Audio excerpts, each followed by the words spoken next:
conspiracy. And you were just like, we're not live, right?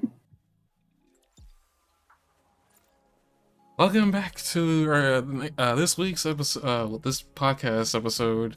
Um, Man, I literally did all that, listened to you, and literally had no transition prepared. This is my life. This is a Monday night. What a haiku. I am stuck here So with yeah, you.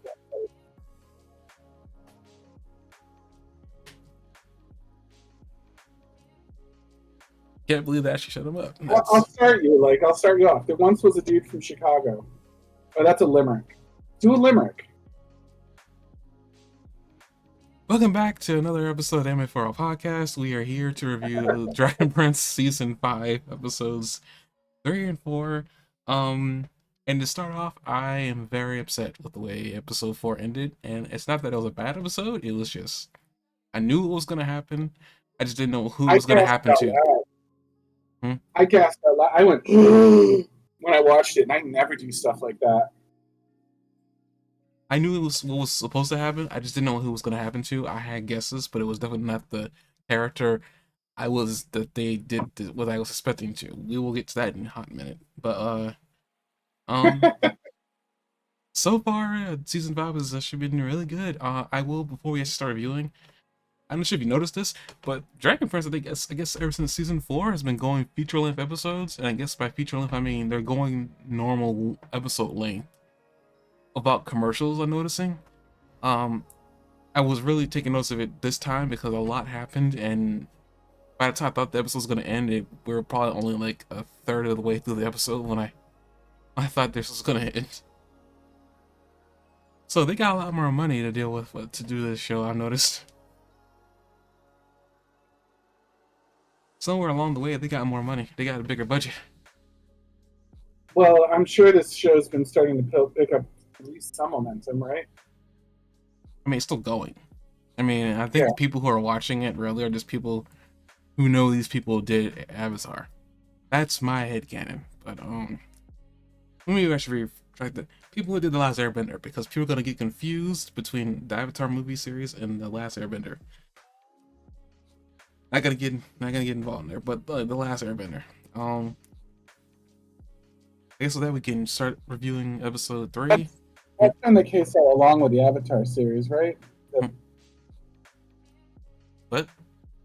That's been the case with the Avatar series all along, that the Avatar series is always constantly shadowed by the Avatar movies, which are like the first 2 best-selling movies of all time right now, or something like that. Which I don't think they especially deserve, to be honest with you, but they are. I think they survive by the power of eye candy more than plotline, at least the second movie. I haven't watched the second movie. I watched the first one, and it was all right. It was all right. That's what I mean. It was all right, but should it be the best selling movie of all time? I don't know. I don't really. I think it's so. I mean, it was just the way that they did the animated era thing. At the time, it was like the highest.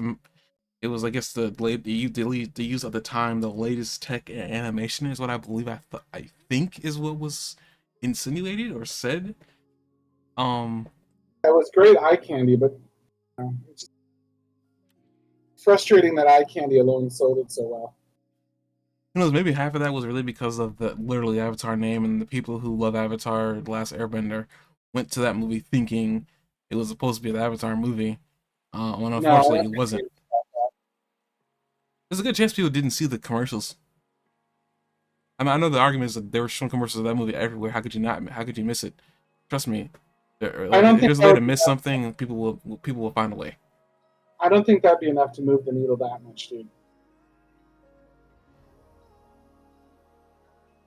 To make it be an Avengers Endgame, I think we would need more than like a simple misunderstanding from people that didn't understand what the movie was about. I don't know. I mean, the Last Airbender people can't use Avatar in the title anymore. They lost that lawsuit. They what? I think there was, if I remember correctly, something was going on where the people who did the Avatar cartoon cannot use the name Avatar. That that belongs. And it's either copyrighted by the actual movie of the Avatar, the movie that you say didn't deserve uh the recognition it got. Well, not recognition, but like like I guess the best-selling movie of all time thing. I believe, if I remember correctly, they are not allowed to use Avatar. I think there was a lawsuit or something like that, or they did something legally behind the scenes, and the people who animated the cartoon can no longer use Avatar. They just use The Last Airbender. That's how it's been referred to ever since. Interesting. Just believe I might have They looked that up before, but I think there was something going on with it because I think there's something like why people they don't use the name anymore. It's something about some legality. I think the cartoon came before the actual animated movie, so I don't know how that happened. I guess I don't think it's the first movie that's had an extraordinarily similar title to another movie with a different plot, though. That's really interesting that that happened.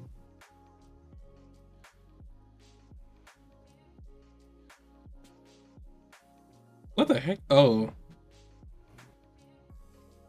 What? well, here it is. In 2004, we learned that we had to change the name of our show from Avatar to Avatar: The Last Airbender because James Cameron already had the rights to a movie called Avatar.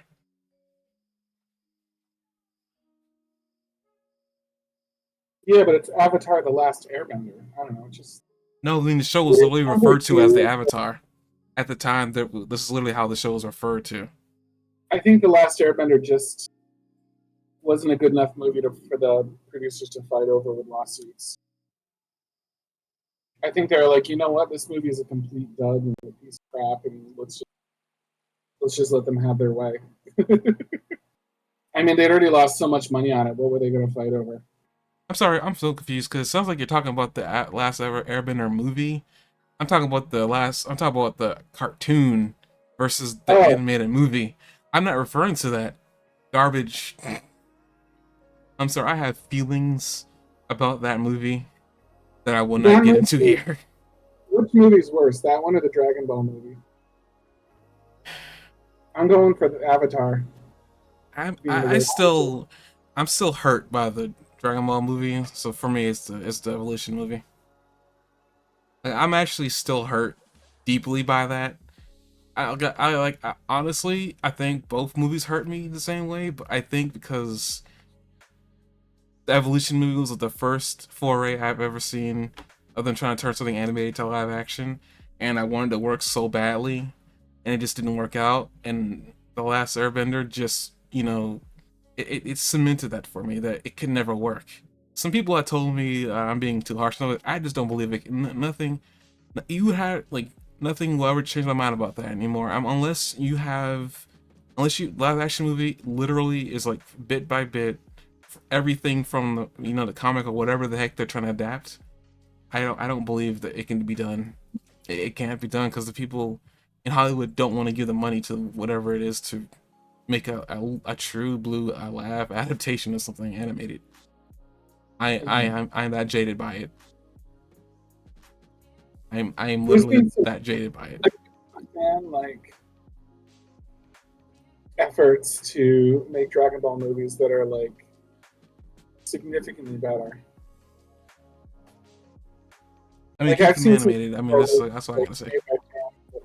What? Is it keep if something's animated, keep it animated, and if you're gonna do a movie, I don't Like believe. comparing live action like Dragon Ball movies that were like really really close to like excellent. Like certainly better than that movie, but that's not hard to do. But like I've seen some that were good enough to like be worth it. I've seen some of that, but that's fan production, and I just don't. Cause like I know that the people who have the money can do something really great. They just refuse. Um, I believed it when they did the Evolution movie, but then that was cemented when I saw the dumpster fire that was in Last Airbender, and that was cemented just from the earthbending scene. Um, that was like the worst thing I've ever freaking seen in terms of like a low effort CGI performance. Yeah. I've seen some low effort, but like people like I mean a lot of people agree that the earthbending in the animated show was a whole heck of a lot better, and it was a lot more energetic. Even though earthbending was like hard, it was you had pretty stiff movements stuff like that, but it was still pretty. Whenever they saw earthbending, it was like really energetic. It was kind of ridiculous. Yeah. And then the movie, I don't know what they did there. It's from the one scene I referred to is like they had like I think 8 or 10 earthbenders in Ba Sing Se, and they were only able to move a tiny bit of road, but in the animated show, they would have been able to move a good portion of that city just by bending. They were underpowered for what they should have been, but whatever. I'm glad that it didn't do so good, so they couldn't get into the next chapter, which is what they were intending to do. I'm glad they didn't get a chance to do that. Plus, they tried to summarize a whole season in a single movie, which was a really dumb idea. I mean, you could probably summarize an entire season really well. I mean, I think the movie may need to be 3 hours, but I think you can summarize the season in a movie. And it would take dedication for sure, and the person doing it needs to have read the material. That's why I still say I don't believe in the live action adaptations of anything anymore. That like Avatar like kind of submitted it for me because I actually didn't really. And this is before we move on to Dragon Prince, since this is kind of the same thing. But my entire idea was like I was already really jaded when I heard about the movie coming out. I was already really jaded by Evolution, and at the time I was like, "Ugh, I don't know, this is just gonna be bad." But the guy who I forgot his name, he's done really weird movies based on off of conceptions, I forgot the name. Like I think it's Glass or something like that. He did a movie. I forgot the guy's name. Not the guy's name, and he has a really unique name, but I forgot the director's name. But when I was researching the guy and who's doing this movie, I saw an article that apparently he went all the way to Antarctica to live among the people there to understand how, like, I guess the environment M. went. Night Shyamalan. Yeah, M. Night Shyamalan. He went all the way to, I think it was Antarctica, well not Antarctica, but somewhere in the North Poles where the Inuit people are, to study them and get an idea about what what it was gonna be like to live in there and to do this movie, because apparently his daughter was a fan of the show. Um, I said, oh, that's cool. It sounds like he's actually trying to give this a good foot forward.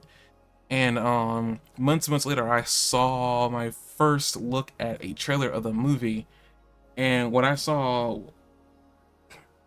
disturbed me. And I don't know why the tattoo of Aang's air markings disturbed me, but they did. And then when they lit up, I was done. I think I don't know what it was that was so bad about that, but it was like, to me, I was already not into it. I was not interested, and to find out years later that because I never watched it, and I never after that one trailer, I stopped paying attention to the news cycle for that movie.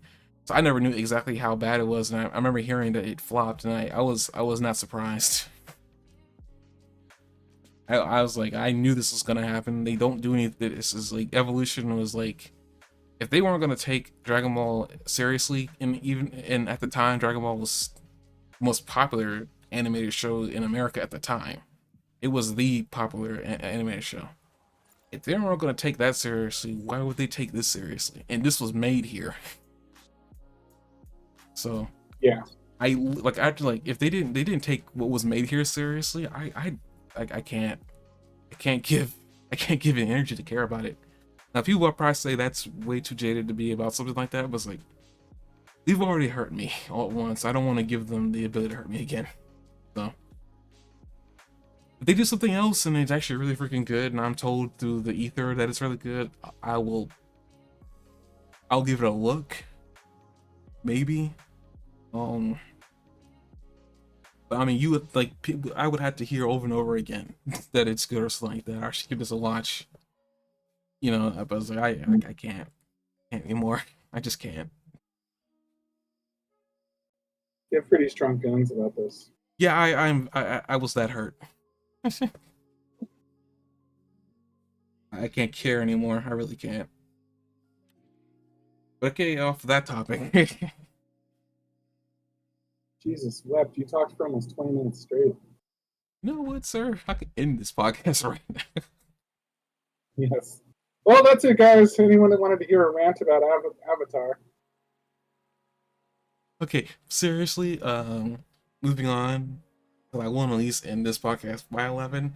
I'm sorry that 30 minutes of this podcast was dedicated to me ranting about live action. I apologize. You can skip all that. Dragon Prince, season 5, episode 3. I think the title of this one was, I have the episode here. Where is it? Nightmares and Revelations. I see you have notes here, so I just go off of that one. Jesus Christ.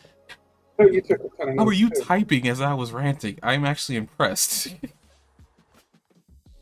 No. You just tuned me out? Is that what you did? No, I was commenting on what you said. You heard me.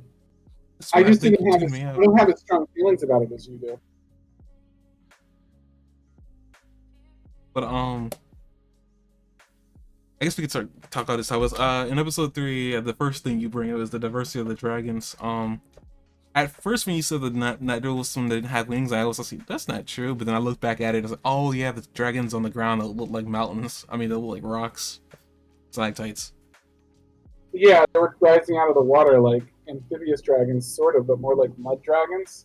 But there was also dragons with wings that were just running along, like almost like Jurassic Park style. I think those were wyvern things, though, because they look like the things you found in the woods that they found that they They had. looked like the things we found in the woods, but they were like, I don't know if they were like, I mean, they count as some sort of dragon, but like they were running kind of like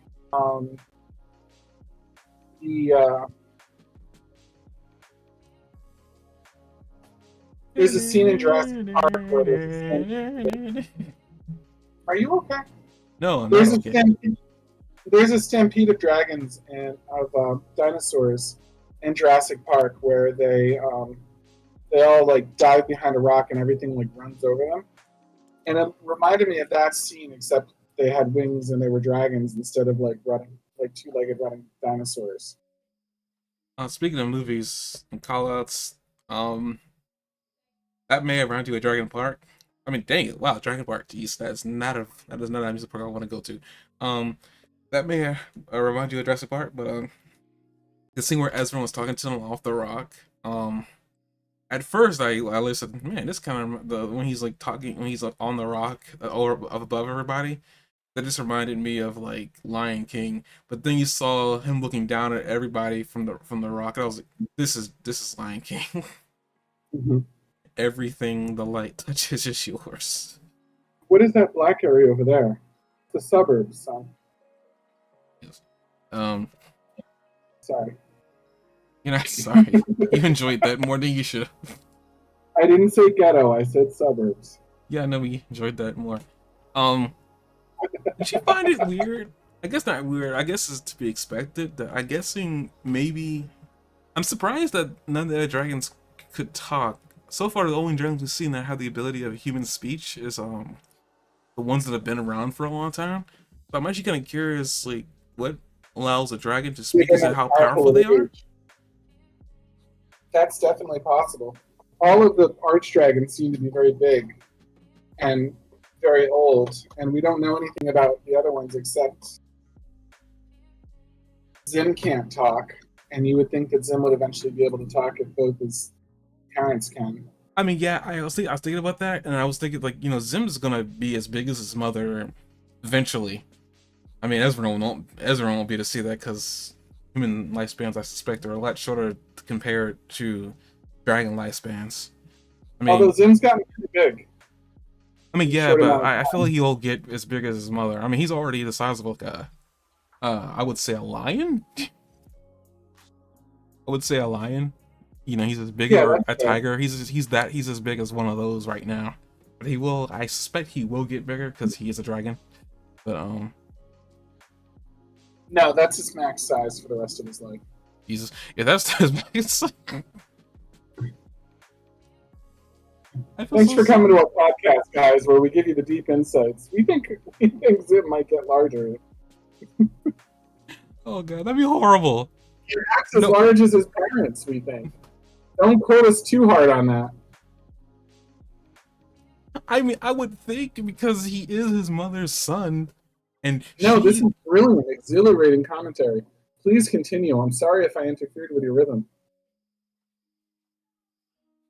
Did I say I hate you? And nobody took that seriously.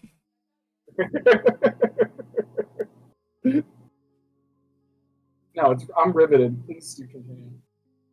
But you bring up this, the Dragon Queen, because Ezra's trying to get the dragons' help to find Claudia and Varen, who have gotten apparently really far, after this situation where she knocked them all out to get the location of Varen's, not Varen, but Erebos's cage, which is still kind of Yes. weird that like I'm almost. It seems like Varen, I mean Erebos might have a. I guess I would have to believe maybe Eros has a way to swap his position with Varen. I'm guessing. And at this point, I can only believe that he's trying to swap his location in the in his cage. It's kind of weird that he would know how to do that. This is even weirder that they would put the ability The blood of child. just put the how to Sorry, do Andrew. that in the library in the building that he's locked in. And I was questioning that too, like Erebos was in that was in a building that had a library from the looks of it, in a window that he could look out of. The location is really weird. Yeah. Um, but you bring in having Dragon Queen on their side is like a big deal. I mean, yeah, big deal. She's a giant.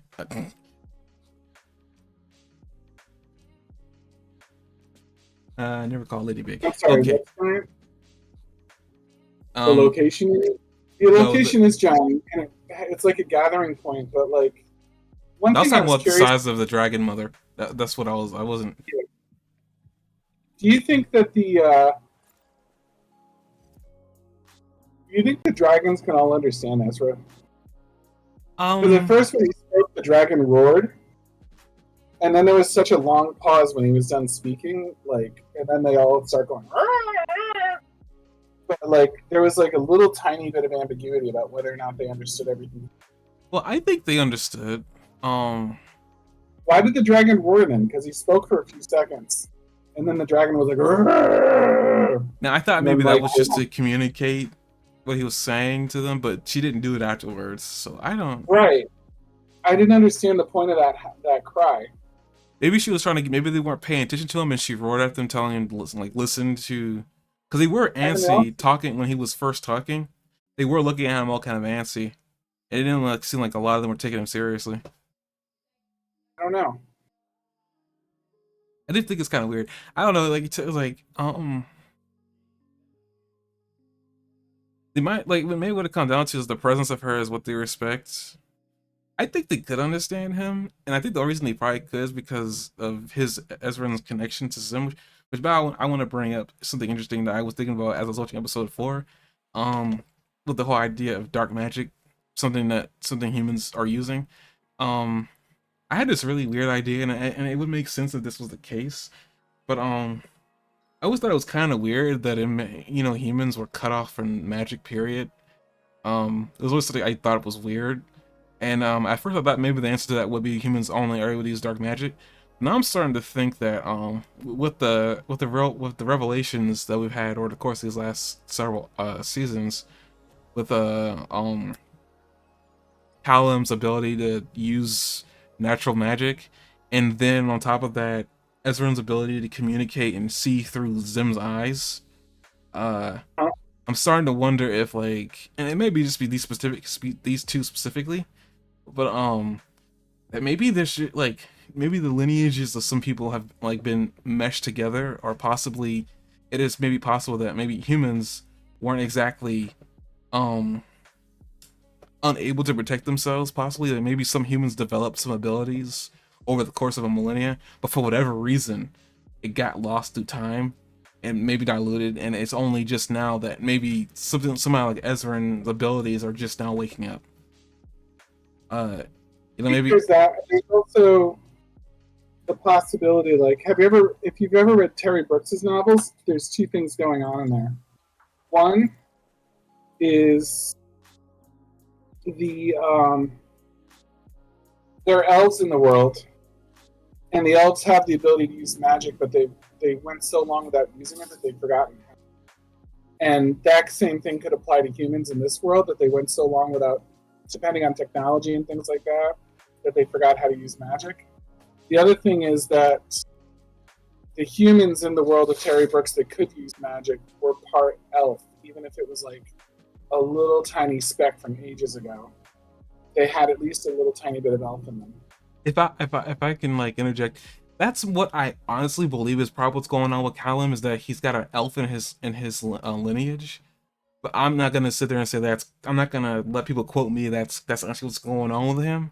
Um, it would explain a lot about him, which is weird. I mean, because he was the only human that seemed so fascinated with magic when the show first started up. It seemed like not many humans even cared about it, or even cared The they only weren't able to people, use it. Callan was the only one who seemed to be so fascinated with it and really wanted to use it.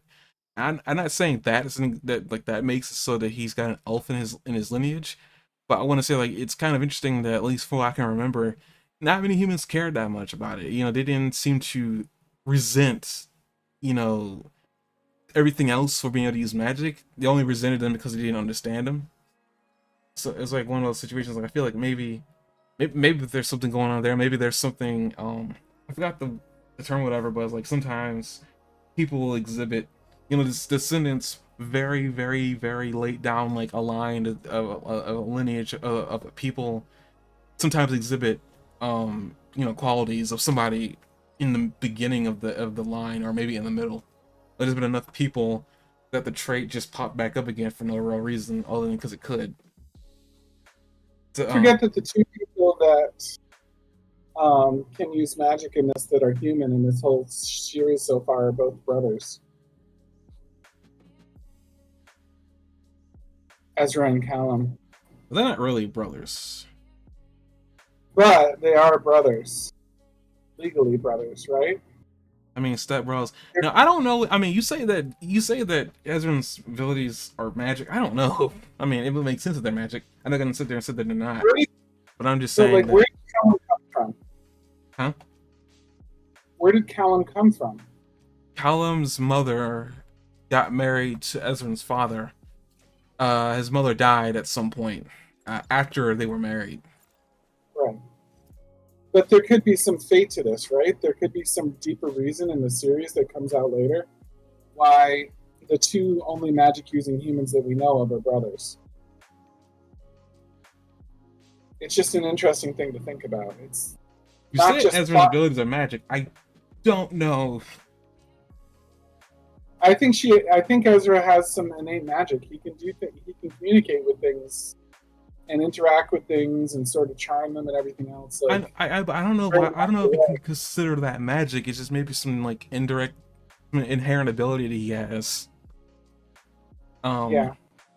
not Well, now. I'm an not gonna ability. consider it isn't magic because it's no. Hmm? There's no abilities in this show that aren't connected to magic or fairy creatures. That's true. I mean, we already know that something's going on with Ezra's lineage because the dragon from the last season, when he looks at him more directly, he has a flashback of a young woman who looks exactly like Ezra, and that was no coincidence. Um, Yeah. I don't know who she was, but clearly she was related to Ezra. But I don't really. I mean, obviously there's something going on with Ezra. Also that maybe there are just people. That's another thing too. Is like there was no confirmation or denial that maybe there are some dragons that lived with humans, possibly dragon tamers. Are people who are able to speak directly with dragons. It's possible that maybe that's where Ezra is coming from. And again, that could also just mean that there were definitely humans that had access to magic, but for whatever reason they don't exist anymore. Um, Kind of same thing with maybe like Callum, but Callum's a bit different. It's possible that his mother. I don't think. No, that wouldn't be because that would make the aunt an elf too, but she's not. Maybe there's a possibility there's somewhere in their line of people that maybe she don't know about that, that were elves or people who learned from elves. Mm-hmm. Because I mean, it's been confirmed that Zadia has changed over time. So it wasn't always like this. So there's a change and things Elves and happened. humans apparently live together, or at least each other. Huh? Elves and humans, at least at one point in time, which seems to be quite a long time ago now, but like at one point in time, elves and humans apparently lived in harmony with each other.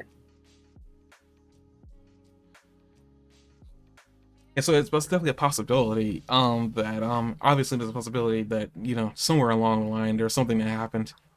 Um, a lot of things that just happening are kind of weird, especially humans being able to use dark magic. Which, by the way, I keep thinking about firebending and how firebending was used to be seen as evil, but then we found out that like the real source of firebending is something else. It is possible. Now, granted, they haven't done that with dark magic at all. In fact, they've really stuck to their guns with that. It's evil incarnate. But you don't do things without a reason, and there must be a reason towards why or how it was created. In the first place, and why it derives on the lives of fairy creatures.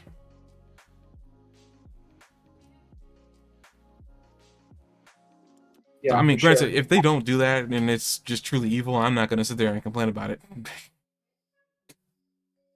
You got enough magic in this world as it is. I mean, we don't need to add on another element. The weird thing to me is how unnecessary it is to be a dark magician. As Callan has shown, like if you just have a conduit, like a magic staff of some sort, you don't necessarily need to be a dark magic user. Had nothing to do with what's going on with his mic XOG. Why? What's going on with my mic? He says you sound like Jiminy Cricket, meaning you sound very tiny for some reason. I'm looking at the Discord meter that I have right there, and you're almost peaking. Wait a minute. Is this your latest ploy to undermine me? Nope. Properties. That is not what I want. Please. Why are you trying to ruin me? I'm not trying to ruin anybody. Thank you for exposing his conspiracy, XLG. I've done nothing. You are sitting at 200% on Discord. You cannot go any higher. 200%? That's not what I want. I want to copy filters. I want to look at the filters. Yeah, So the filters apparently never changed. apparently you just need to get good. Is that it? You know what? Continue with your topic of choice here.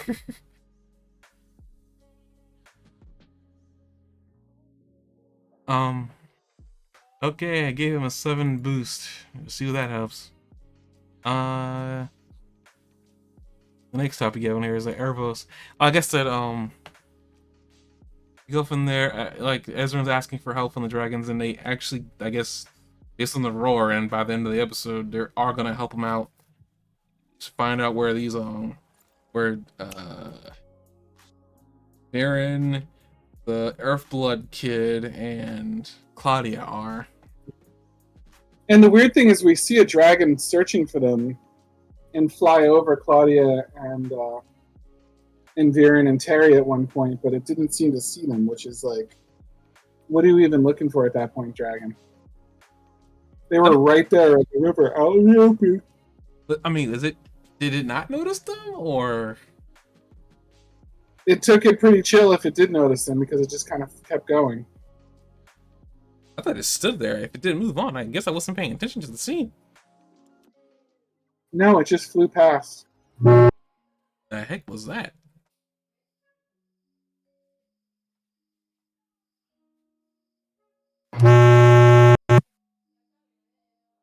The heck is that? I don't know. Did this help? Say Yeah, something, please. I can hear you, but like, at first I was hearing beeping noises. My speaker just like decided to have feedback without anything else going on. What are you trying to do to me? I don't know. My speaker literally just decided to shit the bed for a second. Um, not a conspiracy, if that's what you're trying to say. I don't know if I want to believe that or not. Uh, but Oh my gosh. I mean, yeah, if it did, if it didn't, if it, I mean, based on that whole, it must have not noticed. I assumed that maybe it did, but I was very confused at what was happening in that scene because they flew over them for sure. But I thought it stood there, but maybe I don't remember that scene as well as I thought I did. No, it But just flew over them. I don't remember anything. They look up, they see a dragonfly over them, and then that's kind of it. oh well. As for what it was doing, I mean, yeah, it did a good job at trying to find them. If it didn't find them, um, in the midst of all this, I want to get to So just to Janai's reference the dream. dragon for a second, Huh? before we get on to the dreams, just to reference this, I want to point out in episode 3 they're building up for episode 4 for sure, and part of it is that this is like just one more time that Zubeia, the Dragon Queen, has proven to be invaluable on their side. She's constantly bailing them out. When they had the problem with the Red Dragon, she came in and stepped in and stopped them from killing them. When she, when Ezra, when Ezra was having difficulty rallying his people together, Zubeia's like graciousness as a guest was like really one of the big things that held together the whole thing. That she didn't lose her temper or like lose her patience, and she appreciated the gifts that were coming her way and the meaning behind the gestures.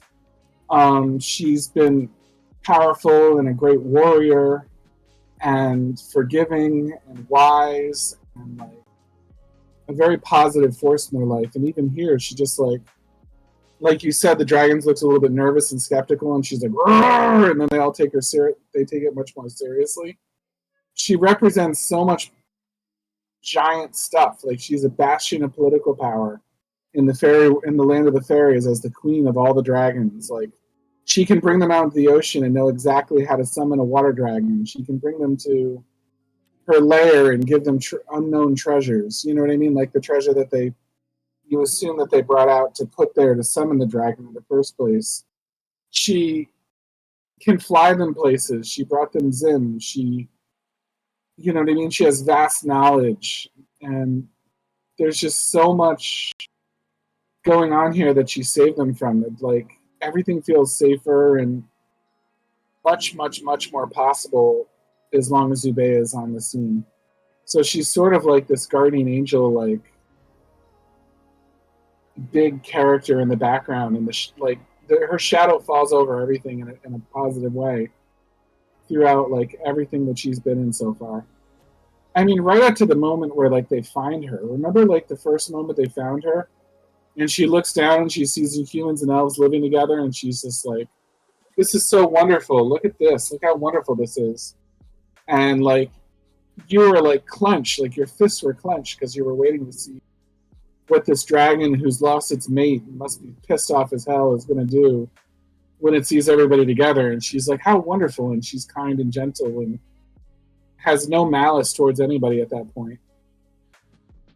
So I think that her like just this show of force in the scene here is just like one second to last miracle that she performs to them before the end of episode 4. Yeah, I agree with you. Now you say that, I need to find out something. It's mostly just about her voice actress, because I'm actually thinking about it, and I might just be imagining this, but I feel like maybe I heard her voice somewhere before. I'm looking that up right now. So, have I heard her voice somewhere before?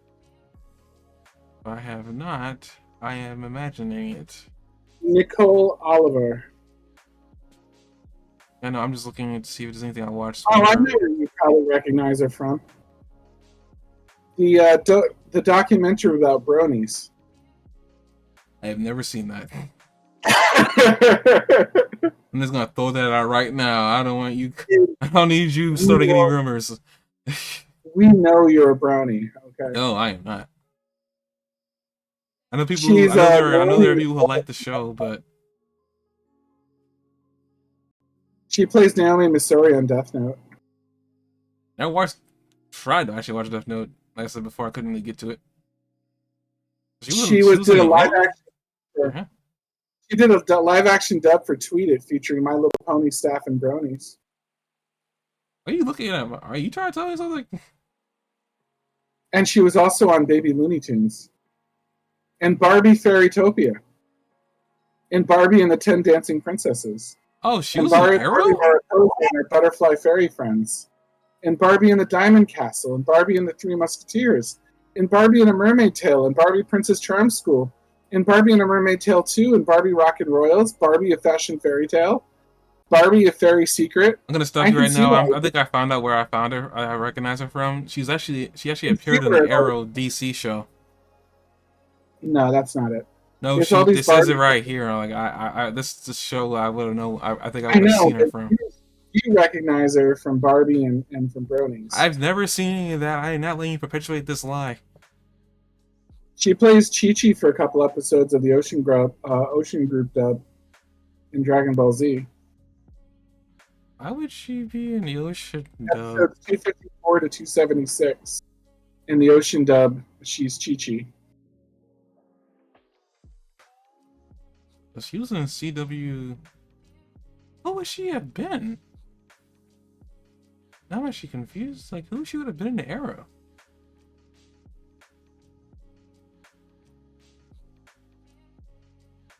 This is gonna bother me as we're trying to review this episode. There's a lot of Ninjago. Yeah, she's in a Mary and Kate and Ashley movie. That's probably where you saw her. My Little Pony Friendship is Magic. A classic that you've certainly seen. My Little Pony Equestria Girls. My Little Pony Equestria Girls Rainbow Rocks. My Little Pony Equestria Girls Friendship Games. My Little Pony Equestria Girls Legend of Everfree. My Little Pony the Movie. My Little Pony Life. So many classics that you've definitely watched that she's in. Polly Pocket. Pony Royale. Who was in Powerpuff Girls Z? She was in Sausage Party. She was in Miss Bellum? I never watched the dub of that, so I don't. It was in Mega Man NT Warrior. Good gracious. It's an old show. Oh, she was in Inuyasha? It's an old. Is it true that since becoming a father, I've found time to watch anime while doing the dishes? I have a dishwasher. He was in Card Captor? He is in a lot of. Actually, I could review the crap out of Princess Mononoke if Game Hunter wants to.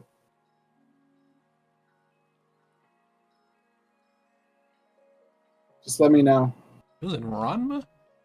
XLG, when I was a teacher, because I used to be an English teacher, I did a unit where I compared, what was it?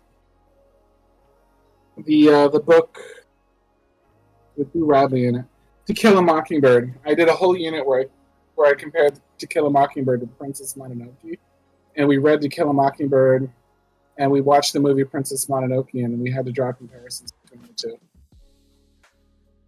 So I'm very well versed in Princess Mononoke.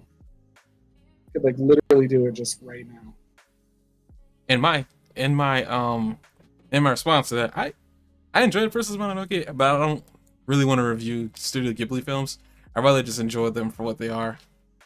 I believe that you could probably review the heck out of Princess Mononoke because you keep telling me you keep bringing stuff up about it. I can definitely tell that's one of your favorite films from the Ghibli archive. It's one of my favorite films, but it's also one I'm very learned in. Like I said, I taught it, so I did a lot of research on it. Actually taught it to an 11th grade high school class, and went deep into it for that. So I'm very, very familiar with all the different things in there. But it was a really cool unit. They were a group that could care less about To Kill a Mockingbird, and we also had the week with testing, where they had to do state testing, and nobody was doing anything else during state testing. Everybody was just burned out. It's like it's like the 2 days before Christmas. Like you just know the kids aren't going to learn anything. So I spent that week playing Princess Mononoke for them, and I drew comparisons between like the killing of the innocent, like in both shows, like in the book and the thing. So like To Kill a Mockingbird, like the killing of the innocent man, but in Princess Mononoke, the killing of the innocent, meaning the forest spirit. I talked about the separation of the groups of women versus the groups of men in both pieces. I talked about all sorts of stuff. It was like a Gotta, really cool. I gotta mention the I guess the separation of between the men and women in that movie. It was a culture shock. I think it's the best way But to also, describe that situation. It's like, oh my goodness, why is this happening again? well, I mean, in Princess Mononoke, the women and the men had separate camps, and in To Kill a Mockingbird, the women and the men had separate groups too. And then there was like the forest spirits and the people, and then the two different races featured in To Kill a Mockingbird were separated and lived in different areas, and one was being abused and like oppressed by the other one, even though they had equal right to the land. I talked about industry versus nature. I talked about like all sorts of stuff. I had like a huge unit on it, and it was when I did my student teaching. At the end of my student teaching, like the whole class agreed that that was the best unit I taught. So I was really proud of that one. It was probably one of my two best units that I ever had as a teacher was that, and I had one other one on poetry that I did. Now we're talking about anime on a show on the internet that doesn't matter. Okay, You're still trying to figure out the sound, so you told me to talk about the topic of my choice. And XLG is very important as a viewer. oh, I agree. Okay, so now that I found out what was been bugging me about her, uh, wait a minute. I think she was Oliver's mother. Okay, moving on. That's I funny. think I just remembered where I saw her from. When are you going to admit that you're a brownie, by the way? I am not a brony. Okay. Okay, so moving on to I guess really quick aside about Erebos and Janai's dream and finding out that apparently Janai has been seeing him in her dreams for a while now. Um Yeah, and after she's like, I had that dream again, and she wakes up like all disturbed. Erebos must be. It's hard to think that Erebos isn't literally dream like visiting her at some level.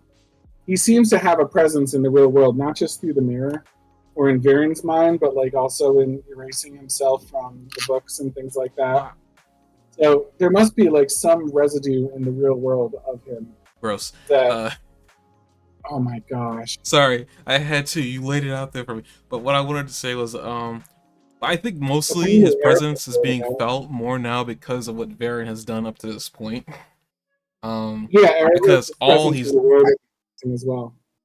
all we've really seen of him affecting the real world is only been through Viren. That's But very what true. He took out the Callum once.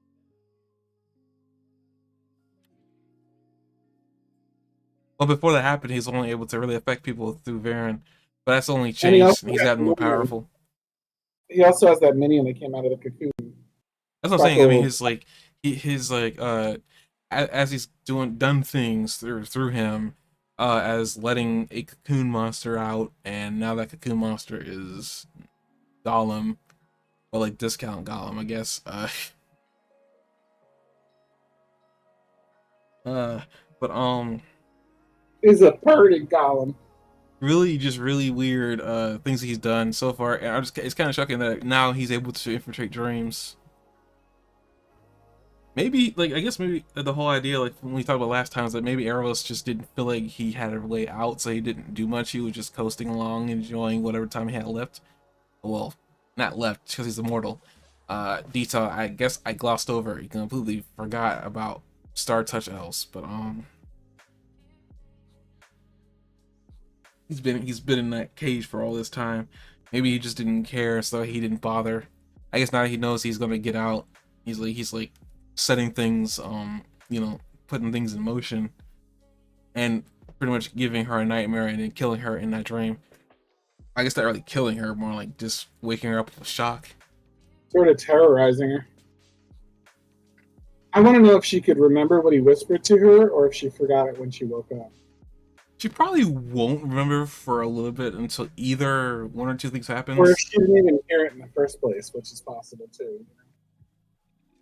I believe she heard what he said. I think what's probably what it is one of those, like, you know, she was in the moment too afraid of this Erebos character who she only probably heard about Legends, and her mind was processing, but it was processing too fast for herself to catch up. So she'll probably get shocked into remembering or something. Because she hasn't brought up the Erebos said something to her right before he woke her up that last ring. Whatever he said to her. Yeah, something about her grandmother too, which is even crazier. Um, as I waking up, I guess this kind of leads into the next point. After she wakes up, she's like, "I need something to take my mind off of it." And uh, what is Callum's mother? I really am really bad at remembering names for this show. What is Callum's? Is Amaya? Yeah, Amaya. Amaya brings up like maybe picking flowers for their wedding. Next thing, like, is the good thing to take our mind off of it. Um, I find it kind of funny that Amaya is the one that's like taking the initiative with this wedding. She doesn't. I mean, uh, she didn't seem like the, she doesn't seem like the type that would do that. But I guess again later on we find out that like she's the first time she's felt this way about anybody ever since her sister died. Um, all that time ago. I just think it's kind of interesting. I mean, you say it's kind of funny that, you know, the 2B couple discuss flowers, and then we cut straight to Terry and Claudia floating on a raft covered in flowers. I The think it's kind flowers of, seem to be a constant theme though, because then Terry takes the flower off of the side of the river on that flowering bush or whatever, and she puts it in her hair. And in the next episode, when she's going off to war, Amaya takes one of the flowers from the wedding bouquet like choices that they were looking at and puts it on her armor. And then later, when she's like in that more desperate situation, she takes it off her armor and puts it in her hair too. They're drawing all of these parallels between like the evil and the good side of things and trying to show like how close they're getting to each other. And I think I'm really here for it. Like every single, like not every single time, but there's just this constant reminder that while they're on different sides, there's a lot of similarities between them, and they're making it louder and louder and more literal as time goes on. The flowers is a really good example of that because you see all the flowers, and then they cut to the raft, and it's covered in flowers. He takes I know I'm repeating myself, but he takes the flower off, puts it in his hair. She takes one of the flowers from the same moment in the episode and puts it in her hair in the next episode. There's just a lot of little things like that that I've been seeing constantly through this that I think are really interesting. So, and then again, like this is even little things like, you know, that note I put there before it, like I think it's funny because in my experience, like there's always one person that's like 80% in charge of the wedding planning. You see her doing all of the wedding planning and right down to like, look, do you want this flower or this flower? I've went over every single other flower in Zadia, and I've got it down to these two for you. And then you see Terry like doing the rowing, and Claudia wakes up and goes, "You want a hand with that?" And he's like, "No, ma'am, I've got it." And he's tireless and in good cheer and just rowing nonstop, like and taking care of the boat while Claudia sleeps. Even little like moments like that, do you know what I mean? That like she's like, "I've done everything for you. Do this one thing." And Claudia wakes up and he's done, and Terry's taking care of everything for her, including the flowers. It's there's so many of those little moments. Like I didn't write them all down, but like they came up constantly. no, I get you. I mean, yeah, I mean, they're definitely showing the yin and yang of both sides. One, I guess the yin and yang is like a good example of that. I guess yin and yang removing that there's some evil in the good and then some good in the evil. Though I guess actually no, that is kind of appropriate for this situation. But It almost goes even farther than that. It almost goes down to like there's good in all of the characters, but some of them are misguided. yeah, I guess speaking of misguided, Well, here's the dream, like, layer in the dream parallel here, and Viren talking about everything he's saying that he's trying to do is like the opposite of what he did. You know, your family, and I'll do everything. for my family, he I got a says to. I got a question, and I was gonna ask you this while we're alive for this because I wanted to hear what you thought of this. Really, I'm gonna call stupid headcanon that probably has no bearing on anything whatsoever. But I was thinking as he was as you said he'll do anything for his family. Um, we see that now. I'm going off that everything that we're seeing in Viren's mind is stuff that like has happened. Um, Soren coughing and dying in his memory. Uh, I thought of something really weird that kind of like really sent chills down my spine. Like, what if? Because at another point in his mind, we see Viren not tainted by the dark magic. In fact, we see him younger and much more full of hope in his own mind, which is kind of random. We saw that when he was looking on the other side of the mirror. Uh, Right. my my headcanon is like, is it possible that when Viren was like, when he was the young untainted Viren, when his is it? I mean, like I said, I'm having a hard time saying because I'm pretty sure it's not true. But it's like my thought was like, what if Soren died, and Viren's first foray into dark magic was to revive him like he did in his dream,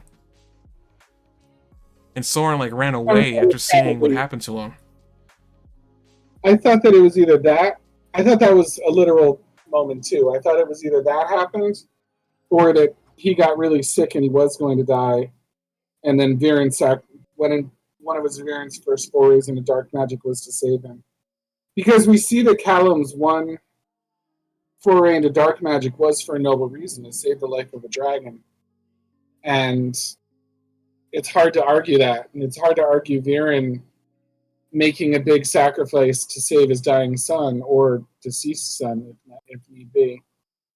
Oh, So yeah, I thought that was literal too, and that might have been a hint at his first foray into dark magic. I only say this mainly because I was thinking about it, and I was thinking about it kind of quickly at 100,000 miles in a minute in my brain. But so when I saw that, and then when he revived him in his mind, I was like, oh my god, is it possible that Soren? Because this is where I was thinking too. Is like, I remember mentioning that I found it strange that back in the last two episodes, I found it strange that how differently he treated his son um back then to how he treats him now. And Soren is different in his adulthood. But I guess I want to say like, I mean, yeah, you change, you know, things affect you as you get older anyway. That's just what growing up is like. But it's like, I'm starting to But it think, could also explain the way the kid sees him once that's happened and he runs away screaming. Could easily explain why the two of them are distanced later in life. that is also true. I guess I was thinking was like, yeah, it probably has something to do with how he's acting now. Maybe, and another thing too is possible. We have never seen truly somebody try bringing back a human. This is the first time we've seen it, and it happens in Varen's mind. Um, Claudia got back her father. I don't know if I consider. Well, yeah, that's the revive. Never mind. It's like Sorry, completely it's just just stopped my train of thought there. But no, I guess I want to say is retracting that last statement is like, I wonder. Now this is goes into the topic of before we move on, but goes into the topic of like, you know, nothing is free. yeah. A lot of times in fiction, if there is if you are able to bring back somebody, and it's usually through nefarious means, you lose something, or the person you're trying to bring back doesn't come back all the way. A good example of this is actually in the show Supernatural. Um, that show, there's a bunch of, you know, they're just these two brothers that end up fighting demons, stuff like that. But a lot of times the main theme with that show is that those two would do anything for each other, and they literally do sometimes to go to hell and back, literally for each other to bring back to life. Some situations they end up getting revived, something goes wrong. One instance of it is the younger brother ends up coming back without his soul, and he acts completely different to how he was before. Now I'm not saying that it's possible that Soren didn't come back all the way, but there's still a possibility, and maybe that's why Soren acts the way he does. Like maybe he isn't all the way there. Um, Yeah. and maybe that's why he acts the way he does in the first season, and he acts like not 100% there. And he's all about bronze and brains. It's possible that maybe something did not come back all the way. If he he was killed as a kid and was brought back to life. Unfortunately, I don't know what that dream was about. Apparently, you thought about it as literal too. I have no idea if it was literal or not. I'm gonna go on limit that it's probably not. It was probably some metaphor. Because that entire dream sequence seemed like it was supposed to teach Varen a lesson, and I don't know if he got it. I don't think he got it at all. And I only say that because like a lot was happening in that dream, and at first I thought I was like, why is Varen showing him all this? Like the sun thing, makes sense, you know, make him lose hope. Claudia makes sense, make him lose hope. But some of that stuff that was happening in his mind didn't seem like something that Erebos would do. At least to me. It didn't seem like it provided him any real progression to whatever he was doing. Like what? Huh? Like what kind of things were things that follow what you're talking about? Well, I was like, let's see here. I feel like him shocking him with the dark magic, you know, change in his appearance. I don't know, like, I mean, we already know that Varen saw what he looked like, but it seemed like he was very shocked in his mind when he saw it again. I don't know what that would facilitate for Erebos, and on top of that, him seeing his younger self and untainted self, I don't know, that would make you lose hope. That would be more like, I guess it could, in theory, make you lose hope. Because if he realizes how far he's fallen. That's what I said. I mean, I guess I can see how it kind of would make you lose hope. But it almost seemed like to me he was trying to give him hope. I don't know if Erebos wants that. Unless there's a reason for it. I don't think so, because when he sees in the mirror, he can't go back to. But no, but the mirror image said that you can still be saved and be redeemed. I don't know why Erebos would want him to think that. That's what I was saying. Like, it seemed like to me, it almost seemed like just something going on in his own mind, just having that conversation with himself. Maybe somewhere in the deeper recesses of his mind, he's still like untainted to an extent. Not a lot, but like he's still. It almost makes it seem like maybe there's somewhere in the deepest recesses of his mind he knows what's going on, and he's trying to like fix everything, because based on everything he's seen in his mind, he's talking about how he'll do anything to save his family, and he honestly is like, it sounds like he really truly believed what he was doing was right, and he didn't care, you know, damn the consequences to me, you know, as long as everybody else is happy. Unfortunately, the consequences not only were to him, they also extended to his family in some shape or form, where you see, you know, instance of like, this would be helpful to Erebos. He sees his daughter after his son runs away from him. I mean, cut away from that and come back to his, you know, come back into his mind again. You see his daughter, and the first things that she says in his mind to him is that, "I'm following in your footsteps." I actually said this, uh-oh. And she's literally walking in his footsteps till she's older. You know, she's the same age she is in real life. And he said before, her mirroring, you know, everything he's done, she'd do anything for family.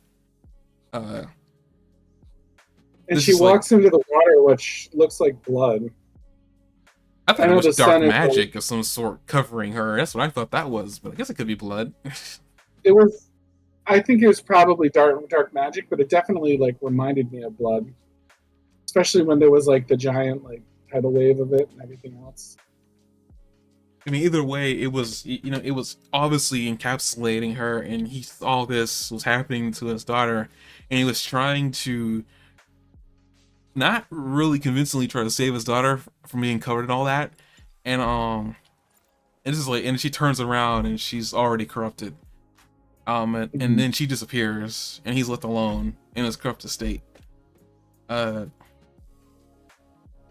I honestly, like, at this point, it's like, I feel bad for Varen, but I also notice he did this to himself, and I think, unfortunately, I think redemption can only come to him if he kills him, if he dies, which is sad to say, because I would like for him to redeem and still be alive, but I think he's gone too far. I think the only way he can really truly get redeemed is if he were to die and actually stay dead. But if that happens, I can already foresee that Claudia's gonna lose her mind. Because up to this point, everything she's done, and the things she said that she's done that was like really bad, she's done for her father. But Which is, she's absolutely selfless when it comes to her father. Like, she lives Viren's oath better than he does, at least at this point in his life. Viren, maybe as a younger person, was where she is now and less lost, but I mean, even when she like dives into the water, like to pull him up, like they're pretty damn close to a waterfall at that point. She still, you know what I mean, jumps down to get him and stuff like that. Like, there's a lot of moments like that where I just feel like um, she's being extraordinarily selfless in the name of like saving him. yeah, but I think it's like a lot of like Baron is just that he's like, as you said, misguided, and his whole idea. And I'm pretty sure maybe dark magic has really what's really warped his perception. Um, because to mishear your son's "I miss you" as "I love you," like it's really sad, but also it's one of those, man, how could you, like, I mean, I understand that sometimes you know you hear what you want to hear, um but if that's the case, that also makes that scene even way sadder, because It really, like uh because like what that tells me is like, okay, you know your son doesn't love you, at least not right now anyway, and you want him to say that back to you, and you imagine him as a kid. You remember, and I know most parents like remember their children as little kids anyway, so that makes it even worse than that scene. And he's remembering his son. As I'm saying, it's like I feel like there's, and another thing too is like you probably say, if Soren did die, why doesn't Soren ever mention like he probably doesn't remember? Maybe that's one of the side effects of being brought back.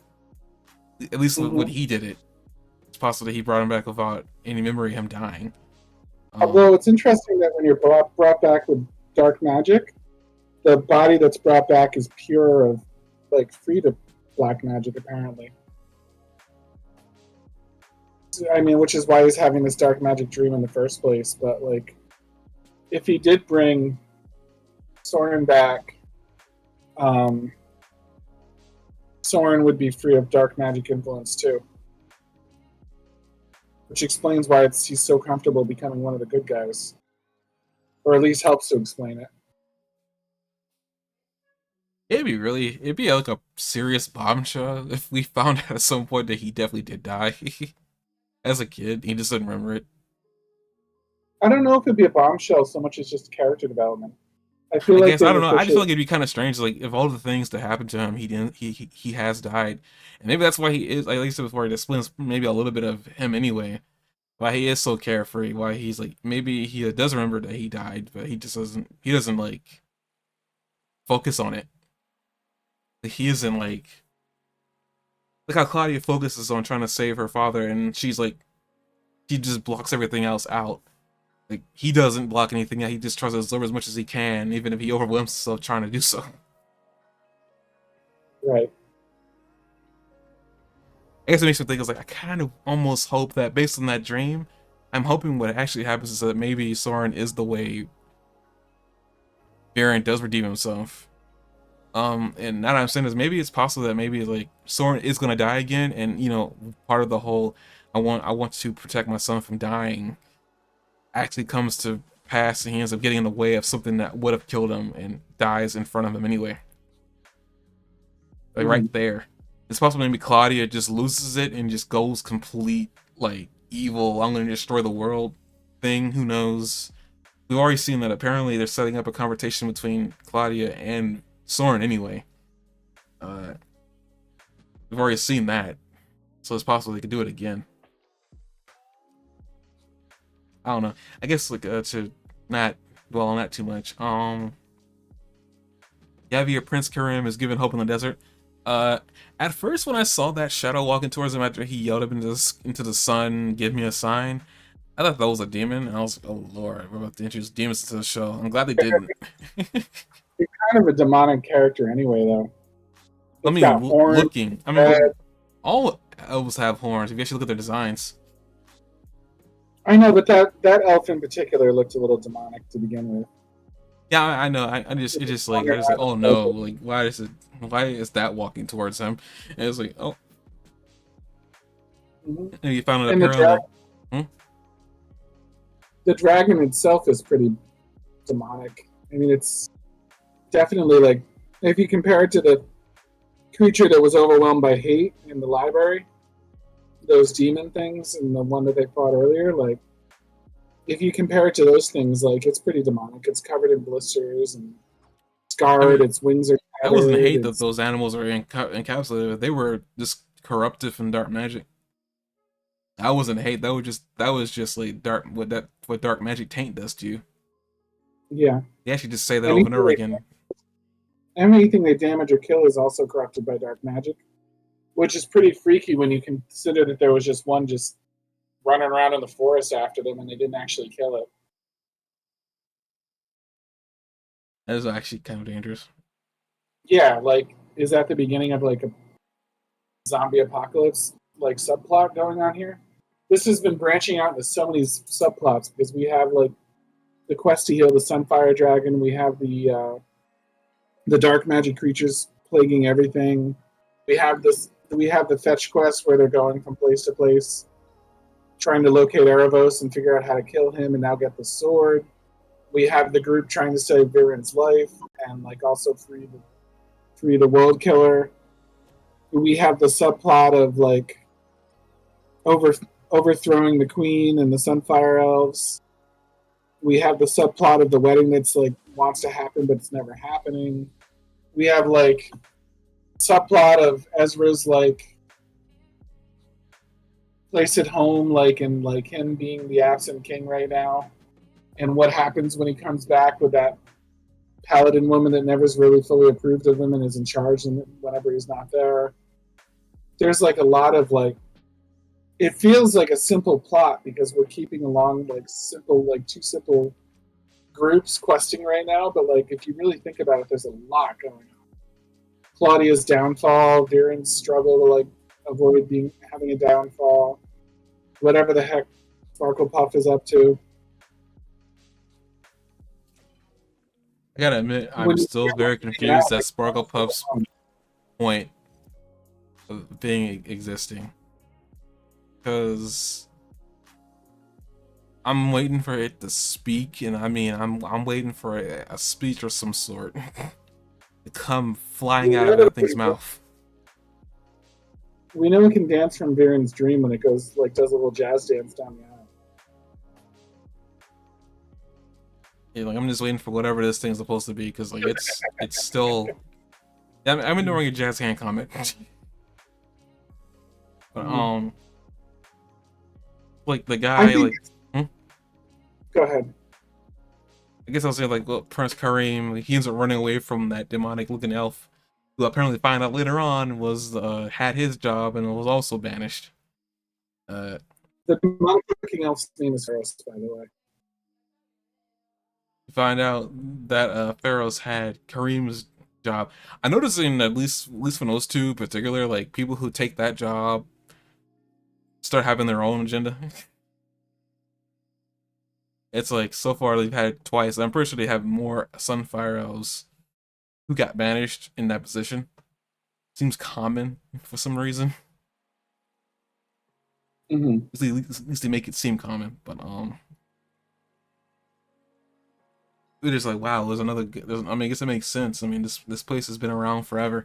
Uh, Amongst of all this, we have Callum and Before we move on to Callum for a second, can I comment on something?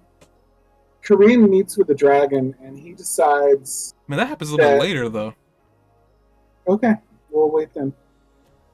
I mean, Go ahead. What were you gonna? you already kind of you kind of started talking. Kind of, I just thought it's just something It's about he alright. meets It's with a just dragon. because if we're going in chronological order, everything jumps around so much anyway that I just thought I'd knock this piece out. Okay, that's fine. I had no problem with that.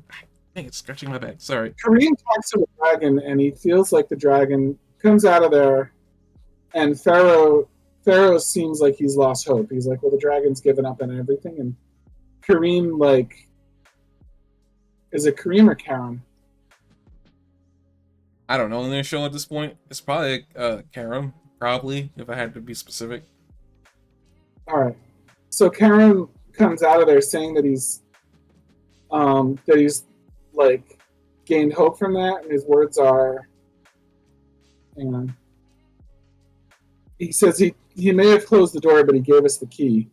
Blindness has made Soul Regem bitter, but we will find a way to heal the great archdragon's eyes.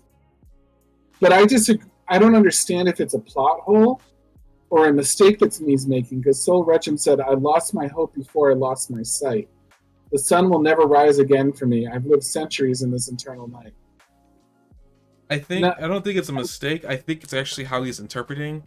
We've already seen that Karen. I'm sorry for cutting you out, but I guess when I get my point out before I forget. Um, I think based on how Karen's been acting, and this has just been a constant thing with him. Back to the whole. This is apparently I don't know what's going on with this job and the people who get into them, but they get their own agenda. Karam is very he's already made his stance clear that he wants to bring bring about the the turn of the Sunfire Elves, and he's willing to do it at any cost. No matter how wild, excuse me. Down to consequences. We kind of know somebody else who's capable of magic who does the exact same thing, but unfortunately, he's knocking on death's door. Literally. But I think he's taken what that dragon has told him. Even though the dragon has been clear that he has no interest, he rather just lick his wounds for another millennia.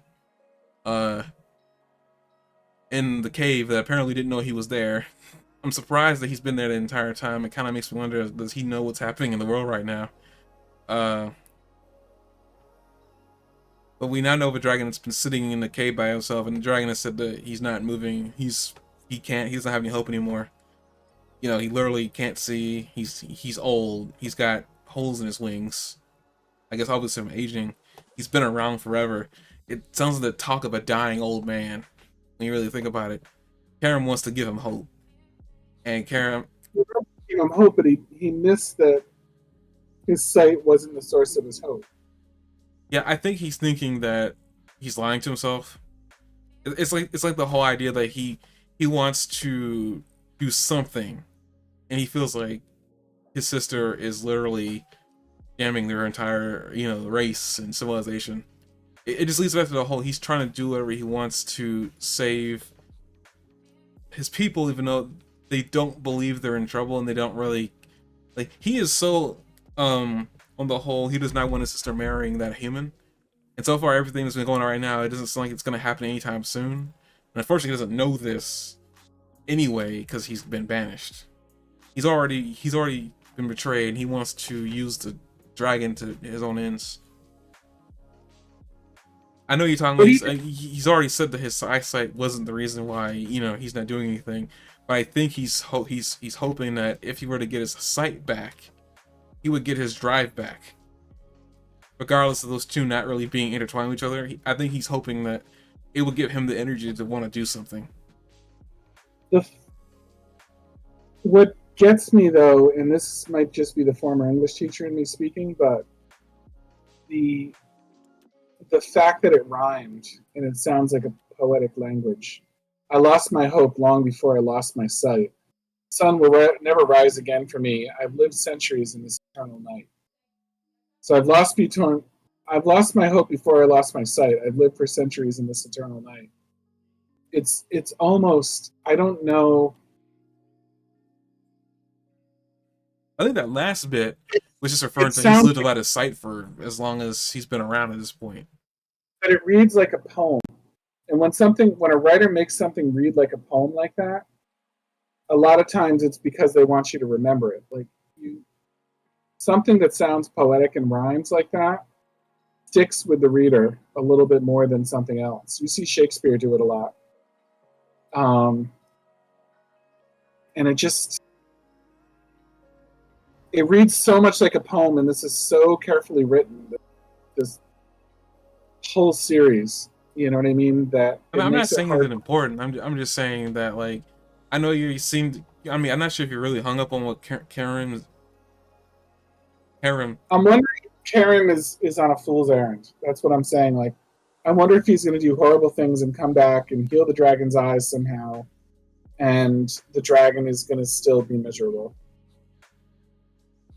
I mean, I let's, don't let's think that's say what's gonna happen. I honestly believe I think that dragon has been blinded for a reason. Um, let's say he snaps his fingers and the dragon's eyes pop right back right now. He's still blistered. He's still covered in scars. He's still got tattered wings and can't fly.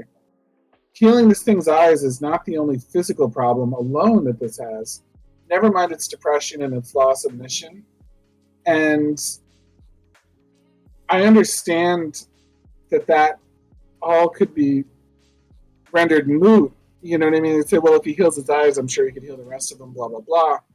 But the fact that he said, I lost my hope before I lost my sight, means that he's not addressing the real problem here. here's the thing I want to just He say. doesn't know what the real problem is. Okay, but this is here what I want to say after you said all that. You said that he's on a fool's errand. And he probably doesn't think it's gonna.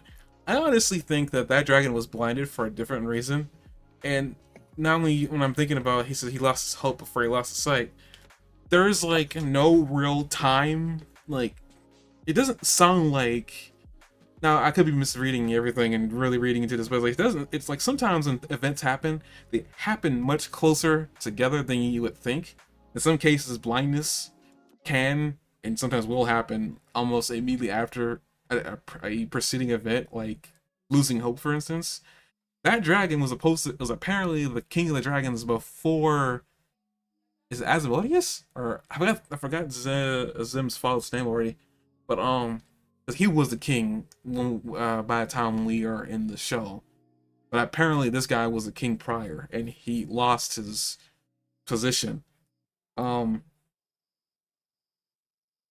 it's it may be possible that maybe he like you said before he lost his hope before like but maybe it's like the moment that his hope was lost he was blinded immediately afterwards. Now I'm not saying Yeah, that getting his sight back will give him his hope back. That's definitely not what I'm saying. But it's like these events probably happened a lot closer and maybe he knows something. He's very confident that he's gonna bring his sight back. So it sounds like he knows exactly what to do. And he probably also has another plan involved too. Now, whether it's the who fool's errand, who really knows? who created the fireball that created that light?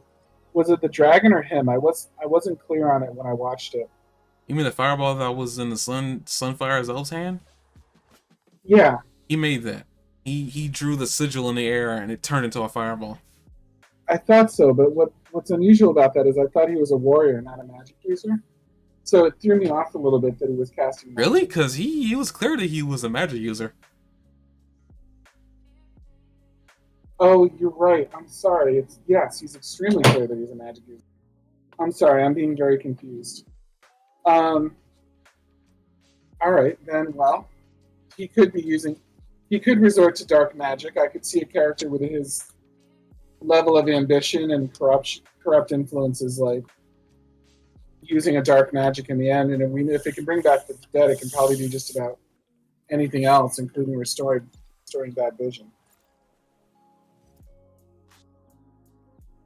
So he could end up using dark magic to bring Soul Regin back. But the point is, like, what is the point? Like, do you really think the dragon's going to be like, I can see again, and then run off and try to become a god once more? I just The thought role about an seems like, episode of Fairy Odd Parents where that exact thing happened, and it was the episode I'm referring to. Is a lot of people probably remember this one. Is the episode where Excalibur was involved and King Arthur was a frail nerd who couldn't see. And the thing okay, I remember from that show specifically is after he gave him glasses, I can see, I can fight, and he just dashes off, but it still dies anyway. that's the worst in the world. I'm sorry, but that was a funny episode of that show. It was so stupid in hindsight, but it was still funny regardless. Yeah. But I guess so. But yeah, I mean, we'll see what happens with Kareem. I suspect there's probably more to that than he's letting on. Um, he probably knows something or he can do something to help him out because it didn't seem like, as you said before, the other guy lost all hope, but he didn't. He was actually filled with it. So he obviously has a plan for something. Because he had lost all hope before meeting that dragon, and all of a sudden his hope has like been recharged. All right, hang on a second. I'm taking the cat out of the room. Come here, Ollie. Meanwhile, while he's taking that cat out, I on this channel I stream. I try to stream at least 3 days out of the week. Gaming wise, this is just my self promotion. Oh my gosh, so much blood. Hey, I'm back. You're faking the blood, right? What? I heard you say so much blood. I'm sorry. I'm feeling a little faint right now. What did you say? Okay, I think he's joking. I think. If not, we're gonna have to push this on because we're already 11. Oh. Okay, he's joking. Okay. He's laughing. I was like, okay, I was getting kind of concerned. The cat literally started chewing on my speaker / microphone. That's why I kicked him out. That's bad. That costs money. What does it cost money, Hunter? I have no idea. I was just making a comment. Stop making stupid comments. Before you ask if I'm alright, no.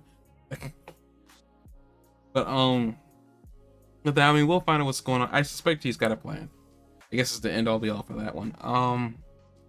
I guess we can start talking about a little bit of like Callum and Rayla and Aunt Amaya, I think is her name. They actually show up in the camp as, you know, Maya and Janai are making plans, you know, to do flowers for their wedding. And apparently, I guess this is something that slipped my mind. I guess she never got to telling Callum that she was getting married because he didn't know when he arrived. Apparently, Rayla found out there was a marriage going on just by looking at 2 bouquets of flowers. That's kind of strange to me that you see flowers and you think of wedding, but it is like I'm missing. I'm waiting for him to chime in about something I don't know about that, but okay. Can you explain to me what you're hoping I'll chime in about? I was saying it's kind of strange that when they show up and then all it takes is Rayla seeing 2 bouquets of flowers and she immediately thinks wedding. I thought that was kind of strange and kind of like a. No, I just assumed that Rayla looked at that, knew enough about elf traditions to know what was going on, and that those were just traditional wedding flowers. And combined with the inference that something big is happening, and that they should tell him, blah blah blah. I just thought Raylan was smart enough to know what was going on. Okay, then so I'm the one wrong here. Okay. No, it didn't seem like a big mystery to me. Okay, again, I was like, I thought it was really weird because I wouldn't see flowers and think wedding, but I mean that's just me. But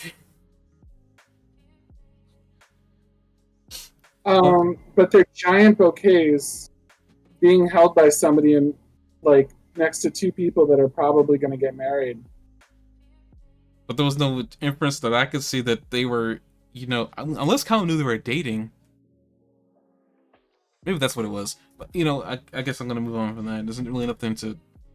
I thought it was strange that she immediately jumped to that, but okay. I mean, that kind of makes sense. She knew. I mean, she is an elf, so I guess she would know about elf tradition. But yeah, Colin finds out that apparently his aunt's getting married. Apparently he didn't know because she apparently didn't send a crow. It's kind of funny that that's what they say. It's like, huh, I guess we didn't send a crow out to you in time. I just think that's such a silly way to communicate, but I'm guessing based on their world, they don't have telephone poles and cell phones and whatnot. Or no magic way to communicate. You'd think they would based on how much magic is used in this world, but I guess not. It was kind of interesting. I guess it's something that either the creators overlooked or they did on purpose for that little bit there. It's revealed that, you know, his aunt's getting married to the sun fire elf queen, and pretty much congratulates them. Ends up like throwing his wand back at Amaya's assistant, That was kind of funny that he ended up grabbing it. He's like, "Ah," and he's like, "Oh, dang it! Don't drop this thing. This is powerful and dangerous." And then on the lays it like on the wall over there. And like as he's talking, and Colin says like he made it sound like the world's gonna end, and she's just giving him the stink eye every time he's talking to her. Uh-huh. It was an interesting way to communicate, um, back and forth that she didn't approve what was happening. The sass, I could see the sass in her eye.